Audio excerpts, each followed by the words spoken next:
अस्सलामुअलैकुम। I am your teacher professor Ruba Mirza और आज मैं आपको पढ़ाऊंगी क्लासिकल स्कूल ऑफ थॉट।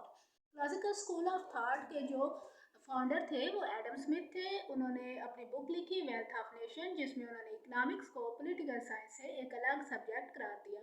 इससे पहले इकोनॉमिक्स पॉलिटिकल साइंस का हिस्सा मानी जाती थी और पॉलिटिकल इकोनॉमी के नाम से जानी जाती थी।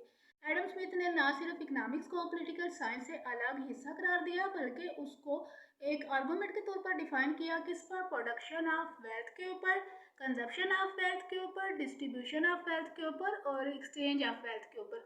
और क्लासिकल स्कूल ऑफ थॉट में एडम स्मिथ और उनके फॉलोअर्स आते हैं। उनके फॉलोअर्स में आते हैं जे एस एम मिल, उसके बाद डेविड रिकार्डो माल्थिस, ये सब उनके फॉलोअर्स में आते हैं। अब आपका क्वेश्चन होगा कि what is production of wealth. तो प्रोडक्शन ऑफ वेल्थ से मुराद ये है कि दौलत कैसे प्रोड्यूस होती है। तो दौलत 4 फैक्टर्स ऑफ प्रोडक्शन से प्रोड्यूस होती है। वो 4 फैक्टर्स ऑफ प्रोडक्शन कौन से हैं? वो है लैंड, लेबर, कैपिटल, ऑर्गेनाइजेशन।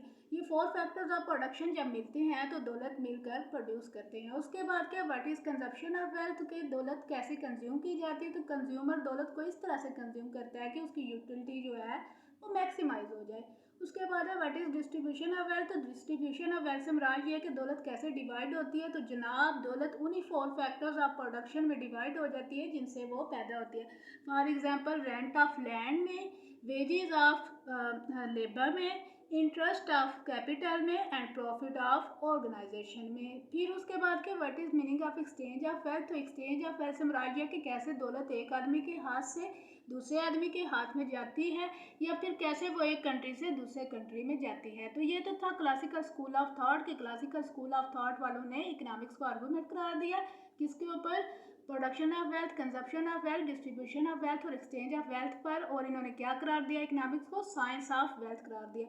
अब चूंकि इकोनॉमिक्स वालों ने क्लासिकल स्कूल ऑफ थॉट वालों ने इकोनॉमिक्स को साइंस ऑफ वेल्थ करार दिया, दौलत का इल्म करार दिया, तो कुछ लोगों ने इसके ऊपर क्रिटिसाइज किया और इसको एक डिसमल साइंस, एक पिग फिलासफी और एक ऐसा इल्म करार दिया जो कि ऐसी सोसाइटी जनरेट करेगा जहाँ पर लोग सिर्फ यही सोचेंगे कि दौलत कैसे प्रोड्यूस करनी है और कैसे कंज्यूम करनी है। दर हकीकत ऐसा नहीं है। इन्होंने दौलत को सिर्फ और सिर्फ दौलत समझा था, पैसे पैसे के मानों में लिया था, जबकि हकीकत यह है कि दौलत हर वो चीज़ है जिसमें यूटिलिटी, सिक्योरिटी और ट्रांसफरेबिलिटी की खूबी पाई जाती है। बल्कि दौलत तो वो चीज़ है जिससे इंसान अपनी ज़रूरियात पूरी करता है, अपने लिए खुराक खरीदता है, अपने लिए कपड़ा खरीदता है, अपने बच्चों को तालीम देता है और अपने लिए दवाइयाँ खरीदता है। तो भला दौलत कैसे बुरी हो सकती है? और वैसे भी दौलत एक बेजान चीज़ है।